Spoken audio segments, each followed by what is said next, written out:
The following program, The Russ Belville Show, is intended for responsible adults only. We advocate to the repeal of marijuana prohibition for adults. We discuss the science, culture, and controversy about America's marijuana laws. We do not advocate any illegal activity and encourage all listeners to learn their state and federal marijuana laws. Opinions and claims made by guests and advertisers on The Russ Belville Show are their own, and The Russ Belville Show cannot be held legally responsible for their validity or reliability. Viewer discretion is advised. You take a seed, you plant it, you grow it, you dry it, you roll it, you smoke it. You take a seed, you plant it, you grow it, you dry it, you roll it, you smoke it, and it goes down smooth. Hey! Spanning the continent to bring you the truth about cannabis and marijuana law reform. I smoke pot and I like it a lot. From the promise of legalization. And I think that we think it criminalize To the agony of prohibition. One major responsibility is to encourage people to use less drugs. The Russ Belville Show, the voice of the marijuana nation.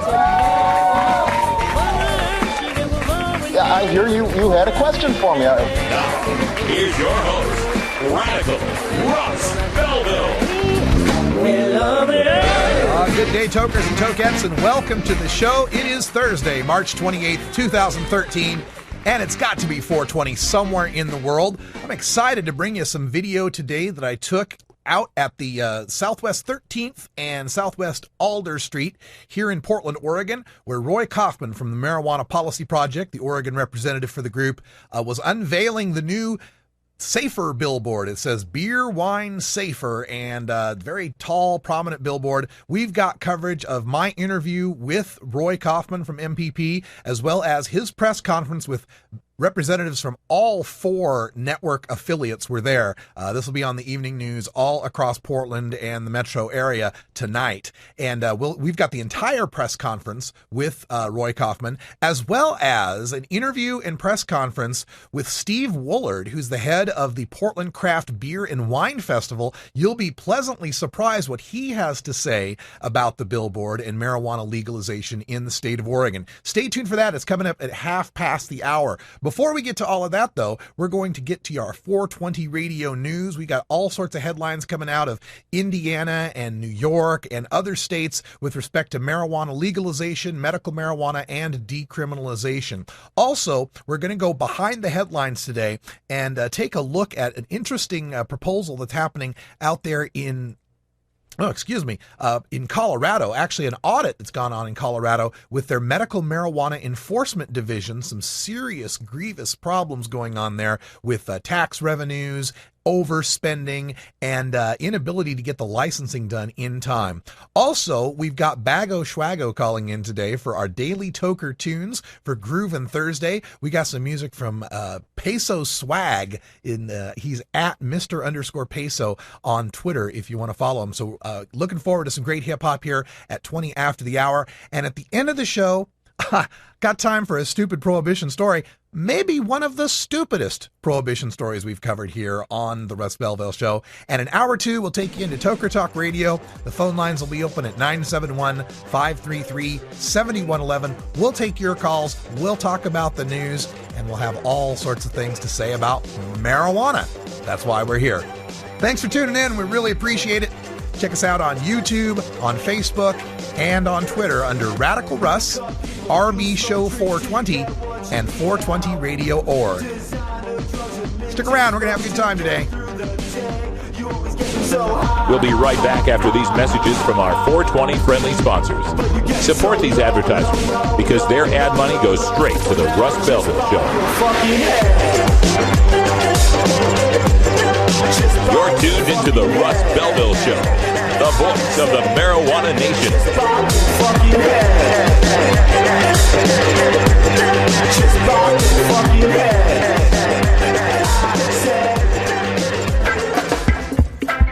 I'm Sub Cool from Team Green Avenger.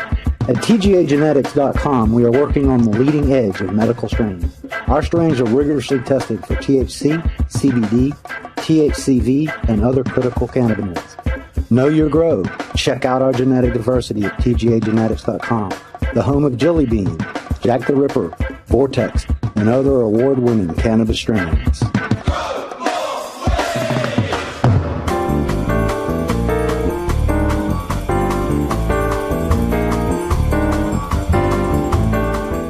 Now it's time for our 420 radio news for Thursday, March 28th, 2013. I'm Russ Belville. New stricter state proposal would allow medical marijuana. This from BuffaloNews.com. Lawmakers have introduced a measure with stricter provisions than past failed efforts to legalize marijuana sales to New Yorkers who have a severe, debilitating, or life-threatening health condition.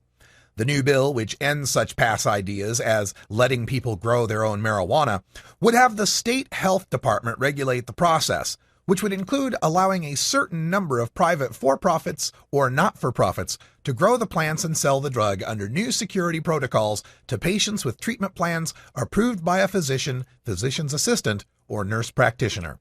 The bill has 68 co-sponsors, including 10 Senate Democrats. It has previously sailed through the Assembly. The bill defines those eligible to be certified by the health department to obtain marijuana as someone with a, quote, serious health condition, including cancer, glaucoma, multiple sclerosis, spinal cord injuries, epilepsy, diabetes, post-traumatic stress syndrome, and others. The patient would have to be under a doctor's supervision. Patients who a doctor believes have less than a year to live also would be eligible to buy the drug. Medical marijuana also would be listed as one of the covered drugs on a new state prescription drug tracking system intended to reduce doctor and pharmacy shopping by addicts. Bill to legalize tax marijuana in Maine gains 35 co-sponsors. This from the Bangor Daily News. A bill to legalize recreational use of marijuana and regulate it like alcohol in Maine has garnered 35 co-sponsors and now heads to a legislative committee hearing. The bill, sponsored by Representative Diane Russell, a Democrat of Portland, would make major changes in Maine's drug law, ranging from making possession of up to 2.5 ounces of pot legal to imposing a tax of $50 per ounce. It was referred to the legislators' Criminal Justice and Public Safety Committee on Wednesday. Russell's bill would make it legal for individuals to grow as many as 6 plants if they are cultivated in a locked space. She also supports allowing the transfer of the drug from one adult to another without compensation, as long as they are at least 21 years old. The bill would keep in place the legal prohibition against smoking pot in public and calls on the Department of Administrative and Financial Services to license retail marijuana stores, cultivation facilities, product manufacturing facilities, and testing facilities. Indiana crime bill could get tougher on marijuana from WishTV.com. The proposed overhaul of Indiana's criminal sentencing laws could get tougher penalties for marijuana possession and dealing after Governor Mike Pence said he wanted it stricter on low-level drug offenders. A state Senate committee is expected to vote Thursday on increasing the felony and misdemeanor levels of the marijuana crimes. That is part of a broad plan that aims to direct more people convicted of low-level felonies to work release and other local programs rather than sending them to prison. Pence told reporters last week he believed the bill should send a message that the state is tough on drug dealers. Concord, California bans outdoor pot growing from the Contra Costa Times. Growing pot outdoors is no longer an option for medical marijuana patients and caregivers. Despite pleas from medical marijuana users, the City Council on Tuesday voted unanimously to ban the cultivation of medical marijuana outdoors. Council members said while they understand the medical benefits of marijuana, the risks to public safety were too great. Marijuana trade could create billion-dollar potential for cash-strapped states. This from the Washington Times. Tax gurus are predicting Colorado and Washington could see big bucks, millions, or even billions from revenues collected via their recently approved recreational marijuana laws, as other states are starting to take a second look at the potential. Representative Jared Polis, a Colorado Democrat, said, quote, "I've seen some estimates in the high tens of millions or as much as $100 million for Colorado," end quote. California is paying attention. The director of the state's National Organization for the Reform of Marijuana Laws, Dale Geringer, said California could see new $1.2 billion in tax revenues from legalized pot laws, and the trade could bring in between $12 billion and $18 billion of new business activity in the state, he estimates.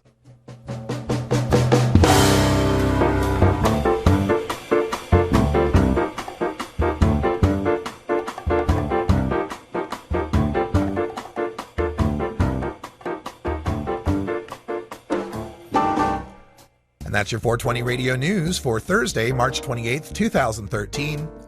I'm Russ Belville. When we come back, we go behind the headlines and take a look at the report from the Colorado State Auditor's Office on the Medical Marijuana Enforcement Division. You're listening to 420radio.org. This is the Russ Belville Show. We'll be right back after this.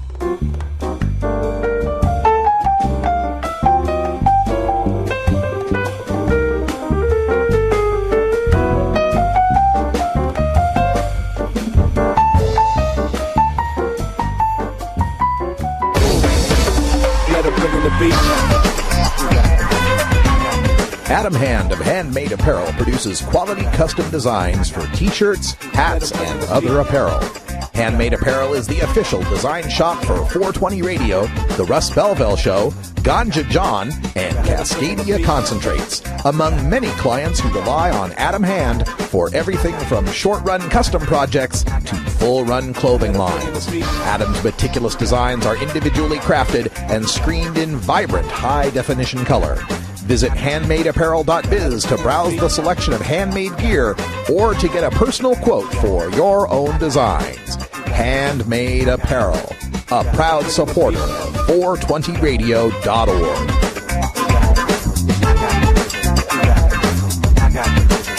Let 'em bring in the beat.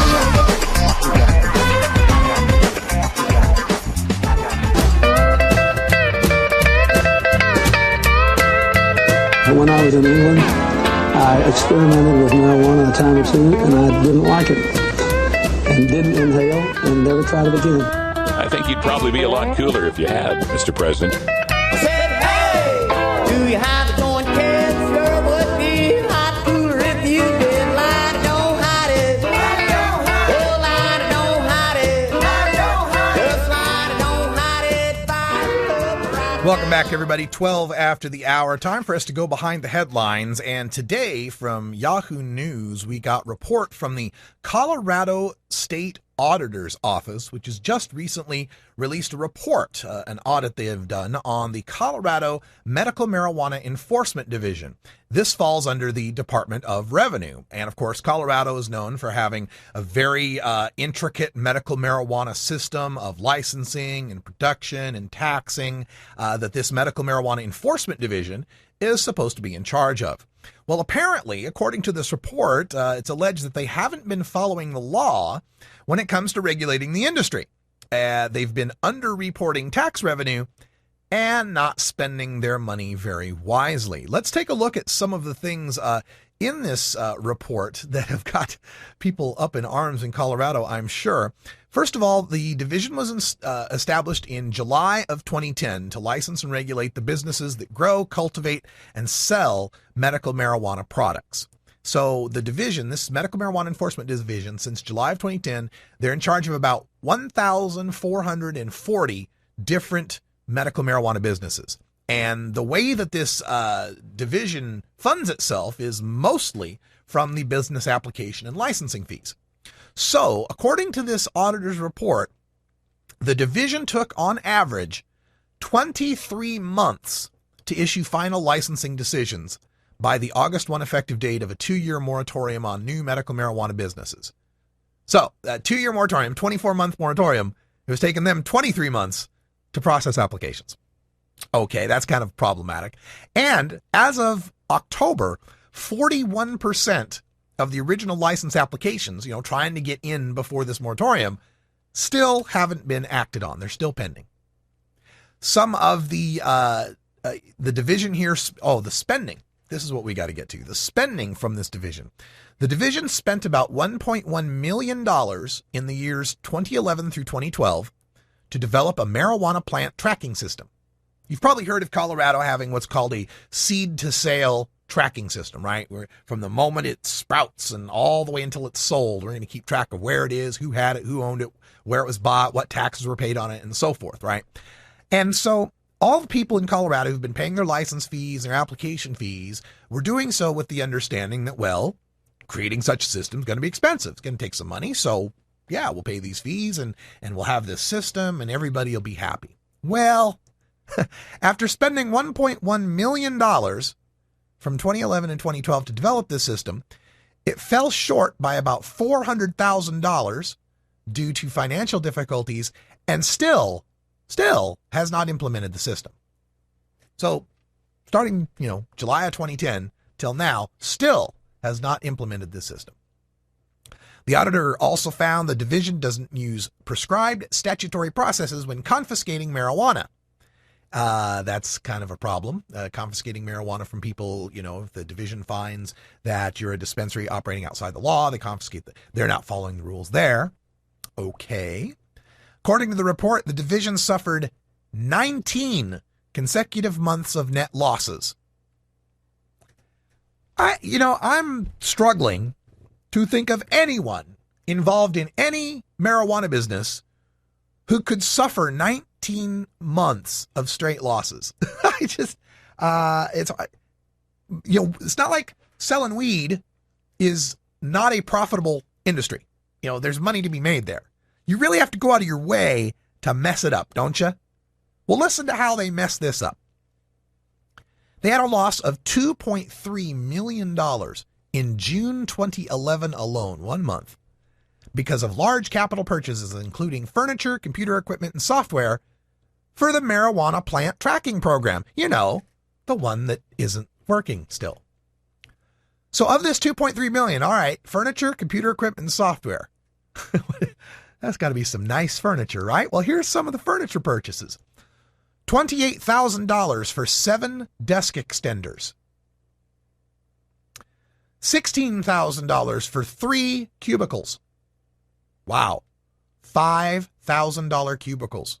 Well, $5,333 cubicles. Whatever. $5,000 for a cubicle. Could be a damn nice cubicle. And $4,200 for 4 office chairs. Wow. $1,050 for a chair. You know how much my chair cost here? I think it was $25 at a yard sale. The report stated, quote, "We reviewed these purchases and found that the division did not take sufficient steps to ensure that these expenses were reasonable and appropriate. Specifically, the division did not use a competitive bidding process to outfit its 4 offices and instead purchased the bulk of its furniture from, wait for it, Colorado Correctional Industries."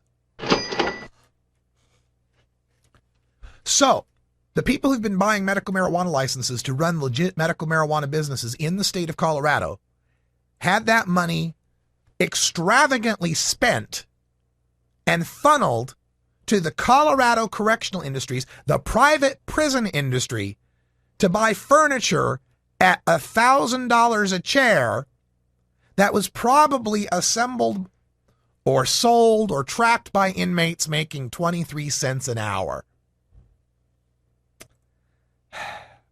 The auditor's report also revealed that about $760,000 of sales tax revenue generated by 56 dispensaries in 2011-2012 was not reported by the state's Department of Revenue. $760,000.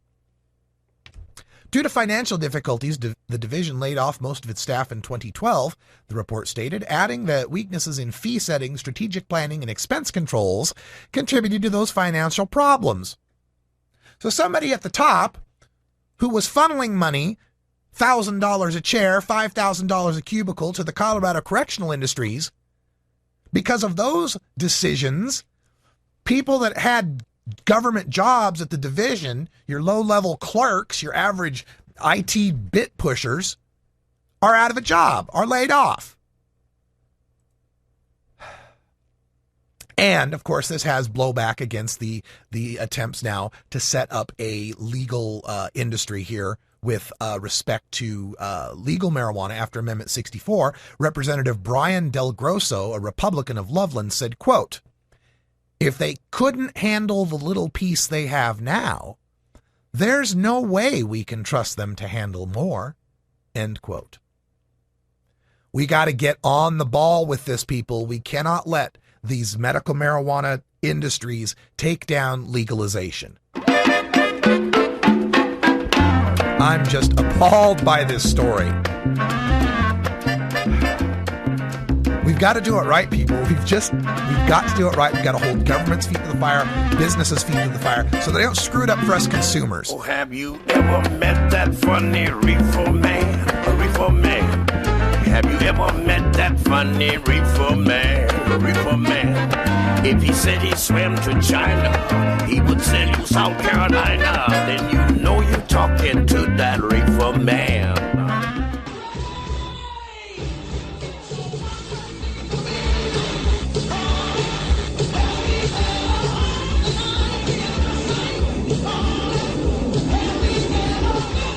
You okay to land this thing? No problem, man.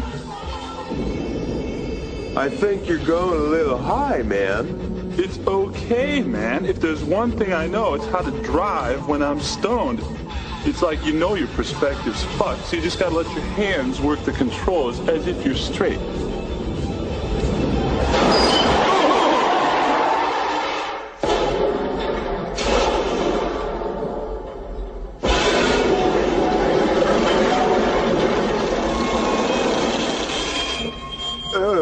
Wow. Good.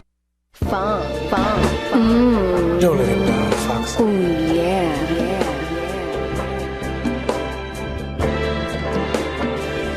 No. Oh, that's right. Yeah. Just like that, baby. Don't stop.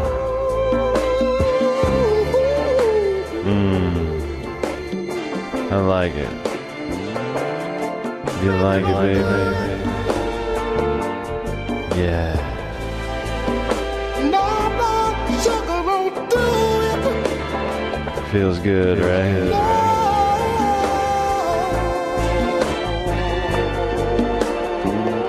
Big Daddy thinks. Funky roller. Don't let him down.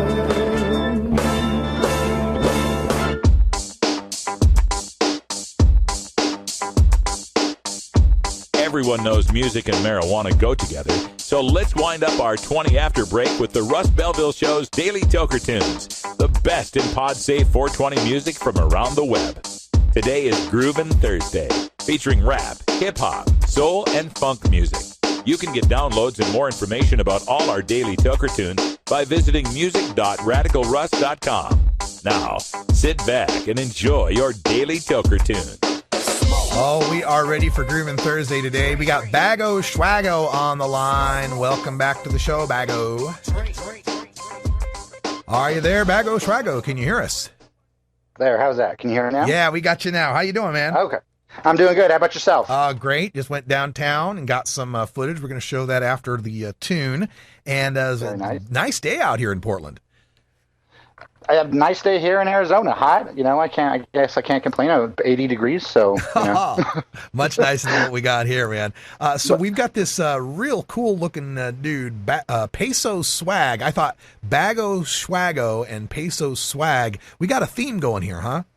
I guess whatever you want to say. I wasn't sure how to pronounce peso. I don't know if it was peso. I didn't know if he was going in Spanish. I didn't know what he was doing with that. So, but we'll follow you on the Peso Swag. Yeah. But anyways, his song's called Smoke One. I sent the guy a few emails. He never responded to me, so I'm just going off his bio that I found online. He says he sounds like Drake and Young Money. He says his name's John, better known as Peso Swag. He was born in Mobile, Alabama, but was raised between Alabama and North Georgia. He started doing music in the 6th grade, and from there he's growing, from music to all types of music. I've always had an ear for music and singing. I write my own music, do all my own recording, mixing and mastering, taught myself everything I know, and the music keeps me grounded and focused on my dreams. So I write to write. And this is a song, Smoke One, and it's got that kind of Lil Wayne type of feel to it, I guess. All right, let's check it out here. And is it true we might be seeing you in Denver for the 420 Cannabis Cup? I am absolutely planning on it. I would be so stoked to be there. It would be amazing. So absolutely, I'm hoping to get there. Yes, sir. All right, now we can really party. Let's get it on here with Peso Swag. Thank you, sir. Have a good day. I know you wanna smoke with me. Go ahead, get that dust for me. Break that cushy down for me. Oh, about to get so stupid high, like a spaceship in the sky. Watch a nigga flow by. Let's get toe up, fun flow up. They shout it, go ahead, mash one. So much smoke off in the air. Damn, it's looking hazy everywhere. Exotic is my aroma, that loud patch, that fat sack. Every day I like to smoke. You know I'm blowing on that ganja, blowing on that dro. Got me leaning to the flow. I'm riding around town, blowing down the pound. Come on, you wanna smoke with me? Bust that swisher down for me. I know you wanna smoke with me. I'll mash one if you mash one with me. Come on, I know you wanna smoke with me. Bust that swisher down for me. I know you wanna smoke with me. I'll mash one if you mash one with me. Come on. I know you wanna smoke with me, so come and smoke that drove me. Match it up, cause you know I don't smoke free. Not even if you family. I'm just playing, but let me roll this gram up. Straight footed, I'm I'm in the porch, smoked out, windows rolled up, and everybody in this bitch I love fuck. Clothes smelling like that loud pack. I'm smelling good, they say, boy, where your cologne at? Lean in the Irene, man, I love to combine these. This is not regular weed, but this shit Hercules. I know you wanna smoke with me, bust that swisher down for me. Oh, I know you wanna smoke with me. I'll mash one if you mash one with me. Come on, I know you wanna smoke with me. Bust that swisher down for me. Oh, I know you wanna smoke with me. I'll mash one if you mash one with me. Blowing on that loud.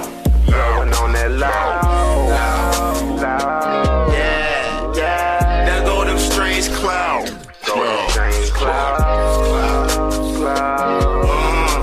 Smoke like I'm asthmatic.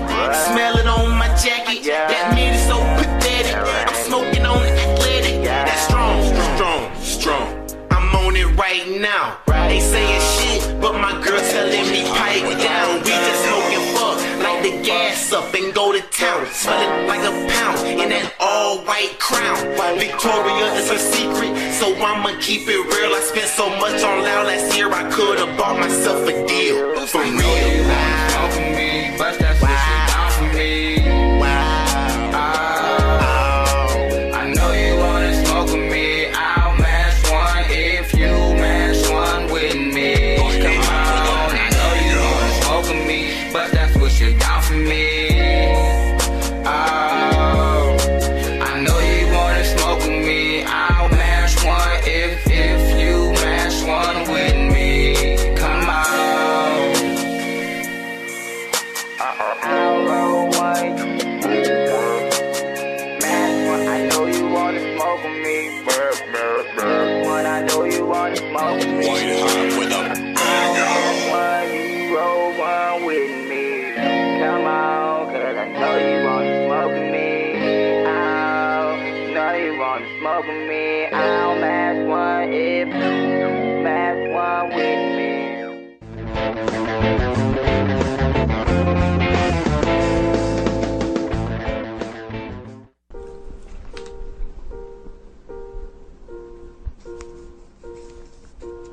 Marijuana is harmless.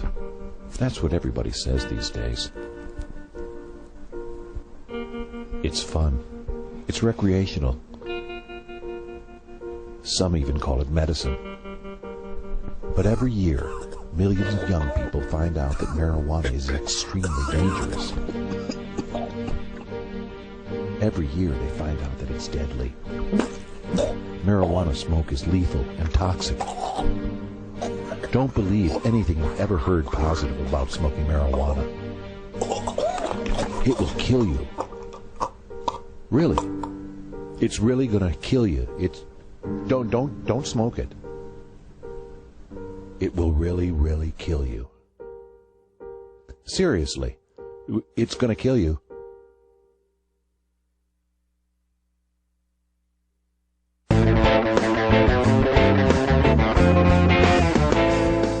On the road again. Hi, this is Willie Nelson. Friends, it's time we legalize the responsible use of marijuana and stop treating marijuana smokers like criminals. We're destroying the lives and careers of hundreds of thousands of good, hardworking Americans every year in this country for no good reason. There's absolutely nothing wrong with smoking pot. For more information on how you can help legalize marijuana, please contact NORML at norml.org.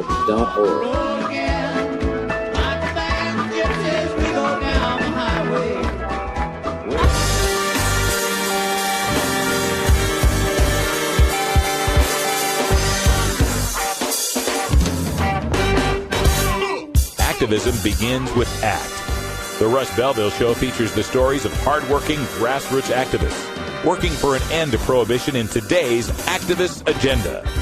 Welcome back, everyone. 31 after the hour, and today I had the opportunity to go downtown in Portland at Southwest 13th and Alder Street, where Roy Kaufman, the Oregon representative for Marijuana Policy Project, was holding a press conference beneath the new billboard they unveiled yesterday, the Beer, Wine, Safer billboard. You'll see it in the videos we're about to play.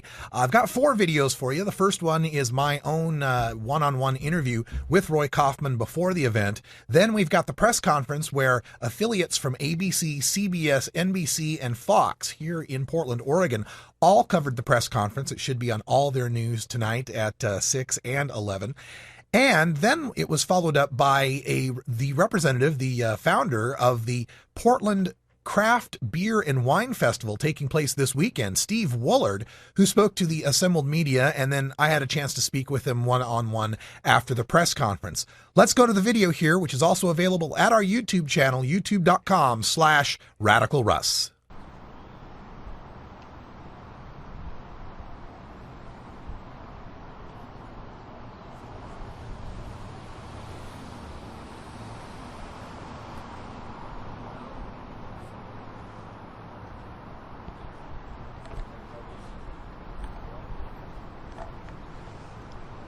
Hey everybody, Radical Russ here. We're at the corner of Southwest 13 and Alder here in downtown Portland.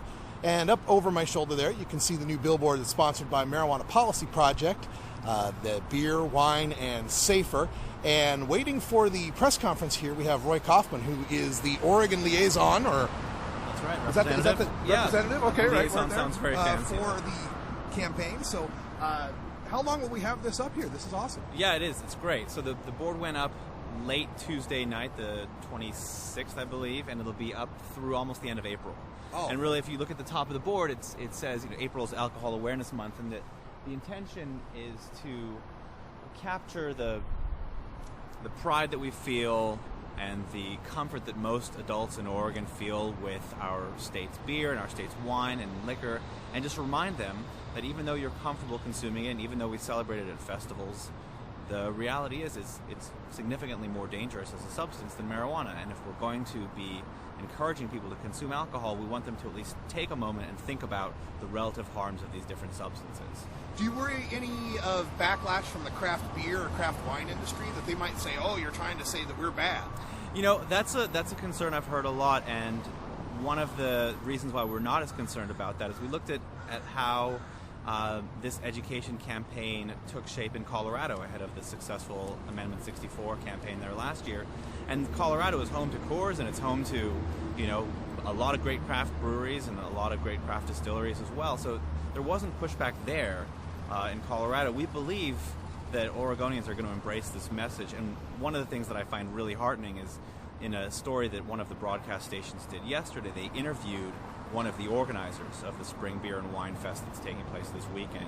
And he said, well, I can't wait for marijuana to be legalized so it can be the Spring Beer, Wine, and Weed Festival. Oh, wow. And I was like, okay, that's a very heartening answer to hear, and it shows that people who want to consume substances responsibly want to encourage others to be able to do so as well, and that's really what this campaign is about. Wow, the land of food carts and voodoo donuts could soon be beer, wine, and weed festival. That would be amazing.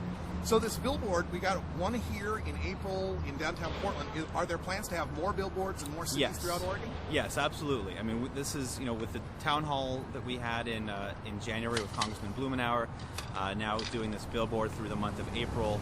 We're also going to be doing similar kinds of outreach and education activities throughout the state for the rest of this year and throughout next year as well. Looking at small towns, looking at university campuses, looking at other big cities, and just engaging people in a provocative manner, but saying, look, if you're okay with people making responsible choices about consuming alcohol, then let's be okay with people consuming marijuana responsibly as well.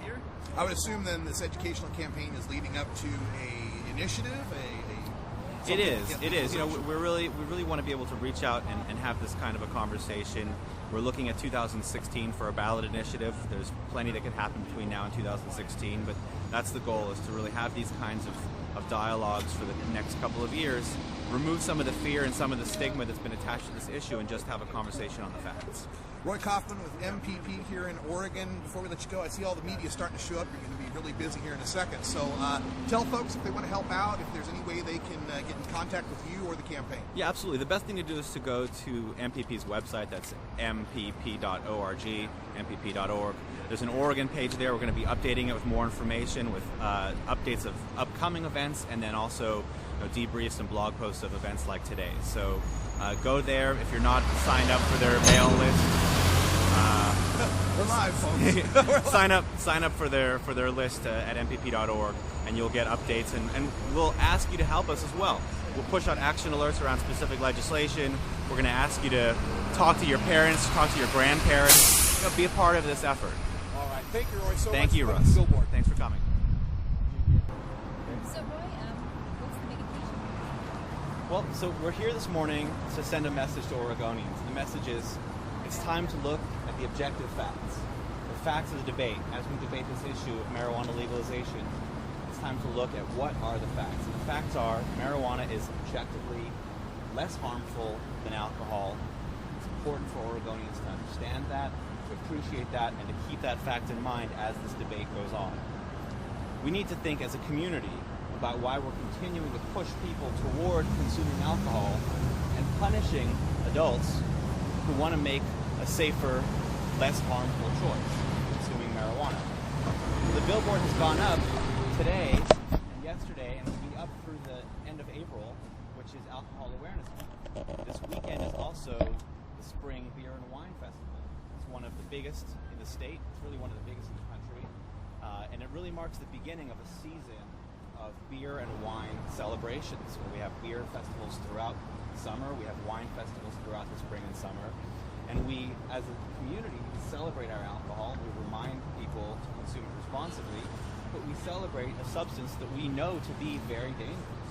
Alcohol is the third leading lifestyle-associated killer of Americans. It killed 1,400 Oregonians in 2010, the most recent year for that data. 1,400 Oregonians is the population of Sisters, Oregon, the population of Depot Bay. We're not talking about something that is harmless.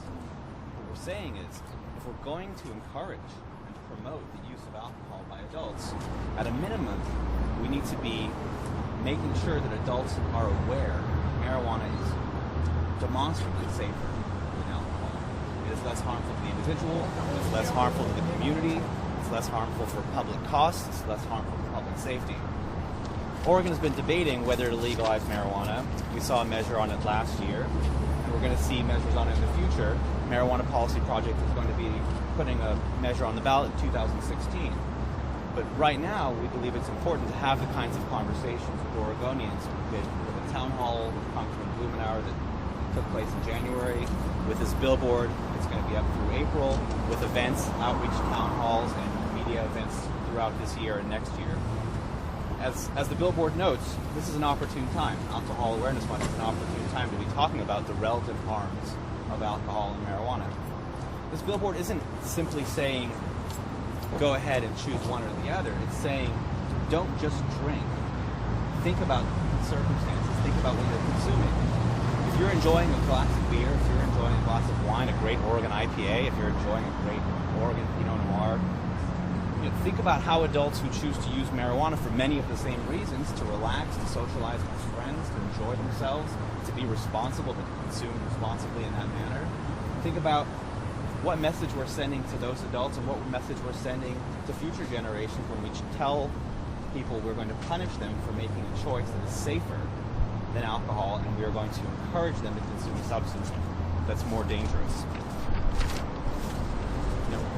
Alcohol contributed to 40,000 deaths last year in America. And that's according to the Centers for Disease Control and Prevention. Marijuana contributed to 0 deaths last year. This is not a question of a lack of facts or debatable data. The data is very, very clear.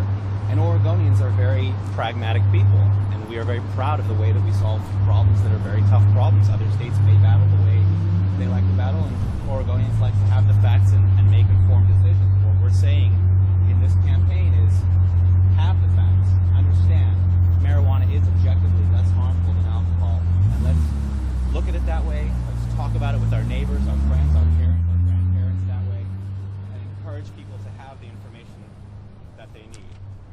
I'm just going to say a couple more things, and then I will be ready to take on some questions. If the goal is to promote public health and public safety in Oregon, and we do that through our healthcare programs, we do that through our social safety net programs and our public safety programs, then I am urging members of public safety, the Sheriff's Association, the Oregon District Attorney's Association, the Oregon Police Chiefs Association, I'm urging the members of our public health community, our hospitals, our physicians, our nurses, to speak up, to join us, be part of this dialogue. Help us to create the kind of framework that makes sense for everybody, but recognize that we are going to do this in a way that acknowledges the facts. Marijuana is safer than alcohol. It should be regulated at a minimum so that we're not forcing people to make a more dangerous choice in consuming alcohol because they are afraid of the consequences of consuming marijuana. So if you're a member of law enforcement, if you're a member of the public health community, if you're a physician, if you're a business leader in the community, you want to be part of this conversation, this is why we're starting now. It's early 2013, and we're starting this conversation for the next few years because we want to be able to bring to the voters something that reflects the needs of the stakeholders but also reflects the reality of the facts. The facts are marijuana is less harmful than alcohol. We shouldn't be punishing people who choose to consume it. Do you think by making marijuana illegal, that's forcing others to drink? It sounds kind of like that's what the implication is. That's absolutely what we're doing. You know, when somebody is at a party, let's take a gentleman by the name of Michael Phelps, for example, the winningest Olympian in Olympic history. He went to a party after the games where he won 2008, I believe, the most medals ever. He went to a party. He drank a whole lot of alcohol. He was caught taking in a picture smoking marijuana from the bong. All of the stories, all of the sponsorship, all of the media sensation that occurred was about Michael Phelps, who at that time I believe was not even 21, consuming marijuana and how bad of a role model he was. Not the fact that he broke the law by being at a party where underage drinking was happening, and not the fact that he was being obnoxious as a drunk before he decided to smoke marijuana with his friends. So what we're saying to the kids who see that, and we're saying to his peers who see that is, if you are in a situation where you can choose to consume alcohol or you can choose to consume marijuana, society will tell you it's better that you choose alcohol, even if it's bad for you, even if it makes you violent, even if you're breaking the law in some cases, underage drinking. So we, as a society, have been encouraging people to consume alcohol. And what we are saying in Oregon is we're not jeopardizing, we're not threatening the stability of Oregon's beer and wine industries. They're a combined $3 billion a year industry. They're going to be fine. What we're saying is, for adults who choose to consume marijuana because it's safer for them, because they prefer marijuana over alcohol, they shouldn't be criminalized. They shouldn't be ostracized. They shouldn't be stigmatized. We should be treating them with respect, and we should be letting them make that safer choice. Do you think by legalizing marijuana, alcohol consumption will go down? You know, I haven't seen data that supports it one way or the other. Colorado would be a great state to look at for that. We do know that, in situations where somebody can be given a choice between one substance or the other, there has been substitution anecdotally. There have been people who, when they've been given the opportunity to substitute marijuana for alcohol, have done so, because for a lot of people, the effects are significantly more enjoyable with fewer of the downsides afterwards. And for a lot of people, especially from a health point of view, if you know that alcohol is one of the leading killers of Americans, that it's one of the biggest causes of disease, you would want to support people making a healthier choice. Police might say two wrongs don't make a right. They might say that, well, alcohol, they know that causes problems, drunk drivers and whatnot, but they don't want to add to that drivers who are stoned maybe driving around erratically. Do you think, is that an issue? Yeah, I mean, I think driving under the influence of anything is an issue, and I don't encourage anybody to drive impaired under anything, whether that's prescription pills, whether that's sleep deprivation, whether you're driving angry. Road rage is clearly a serious issue, or whether you're consuming a substance. You shouldn't be driving impaired at all.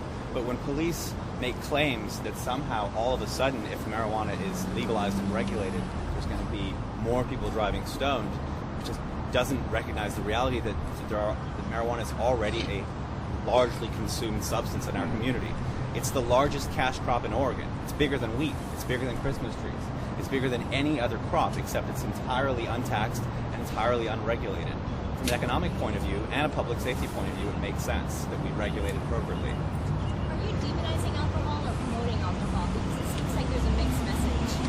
You know, I leave that to the viewer of the Billboard to decide what message they take away from it. What we're saying is, don't just drink because you feel like that's your only option, and don't just drink because that's the way you've seen other people socialize, or that's how you've learned to socialize in the past.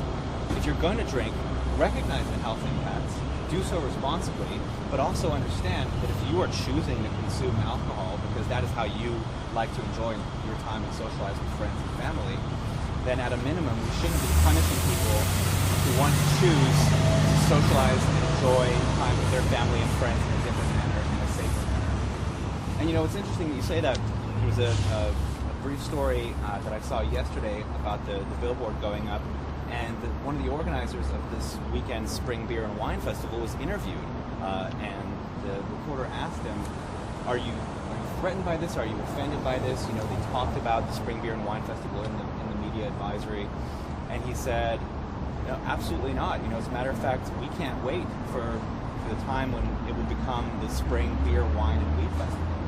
I mean, that is the answer from the organizers of the festival. What they're saying is, we're not threatened by this industry. We probably know a lot of the same people. What we're saying is, we have established a way to regulate alcohol in this industry, in this economy, and we celebrate alcohol as a society. If we're going to do that knowing the harms that alcohol presents, let's at least not punish people who want to make the safer choice. Do you hope to see one day maybe festivals celebrating like beer and wine, you brought up the festivals that we have now? Do you hope to one day see marijuana festivals? You know, I don't hope one way or the other, but I can guarantee you it will happen. I mean, I think that, you know, if you look at Colorado as an example, you look at Washington State as an example, I mean, the voters in those states have spoken. 55% of voters in both of those states moved forward with their measures, and right now they're going through the very tough but earnest process of deciding how to regulate this new marketplace, and that will include tourism, and that will include festivals and celebrations, and we will encourage people to consume marijuana responsibly, just like alcohol companies need to continue to encourage people to consume alcohol responsibly. Last question for me. A lot of people have complained about the irony of the location of the Billboard compared to the Trade Center. Was this done intentionally, coincidentally, or do you think that's disrespectful? It was done coincidentally, and I think it's important to point out, and I would invite the folks from the treatment center to be part of this conversation as well. These are treatment experts who deal with people who are suffering from addiction. They should be the first ones to stand up and say, we need to educate people about relative harms of different substances. You know, for them to be upset, while I understand where they're coming from, I also think it's important that they take away from this message and from this billboard. First of all, go to the URL, go to marijuanaissafer.org and get the facts, and encourage people in your community, encourage your clients, encourage your colleagues to promote the use of factual information. I think that's going to be part of the debate, and that's why we're starting this conversation now. Get you guys to the festival, but this is working good enough, so at least we'll get the word out about the festival this weekend. Good. It's a fun one.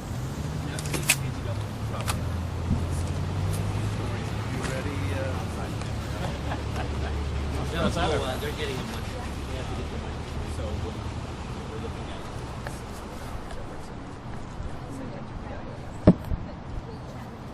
Yeah. Oh, I think I saw you. Sorry about that, guys. Let me just do this. How's that? That could be anybody's. Hold on. If you guys want to wait a second, and I'll help you out with the microphone. I don't mind. I wonder if you get the light it under and just hang it over the edge with a. Sorry, guys. You're holding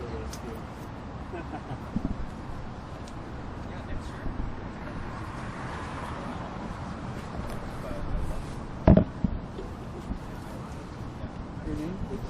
Steve Woolard. W-O-O-L-A-R-D. It is Steve. I am the director and founder of the festival. The Spring Beer and Wine Festival. We've been in business for 19 years. Are you worried that the Billboard might discourage people from going over your festival and drinking some beer or wine? Not in the least. I'm looking forward to those people coming over, and we're looking forward to this moving forward, and hopefully it will get legalized at some point. It brings in a lot of tourist dollars, and we are a tourist industry. When we put on this festival, we get people from all around the world. We'd like to see more people show up and enjoy our fine products, and if this is going to be one of them, all the better. Do you think marijuana is safer than beer and wine? It is safer than beer. Why are you so certain? Well, I've been using it for 44 years, so I have at least a little bit of background on it, and I feel it's extremely safe for people. And it's not just safe, it's medicine. Do you have a medical marijuana? I do have a medical marijuana. And I wish this would progress sooner.